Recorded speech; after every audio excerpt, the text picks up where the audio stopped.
Welcome to the Slop Farm. Enjoy the video.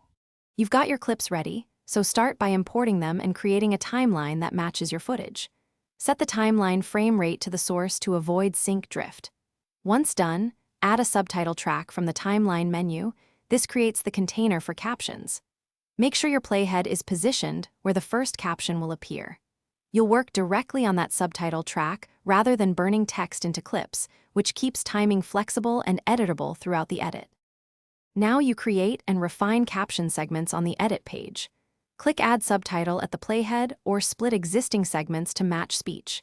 You'll type the dialogue in the inspector and drag the segment edges to match in and out points. This controls reading time.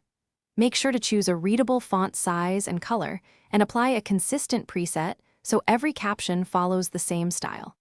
Once segments are aligned, scrub through the timeline to verify pacing and visibility against background footage. Finish by choosing how to deliver captions: embedded, burned-in, or sidecar SRT. On the Deliver page, select a codec/container that supports subtitle tracks or tick burn into video to hardcode them. If you need a separate SRT, export subtitles from the File menu. If timings look off after export, make sure your timeline frame rate matches the project and the player's assumptions. Then retime the subtitle segments and export. Thanks for watching. Consider subscribing if we helped you today.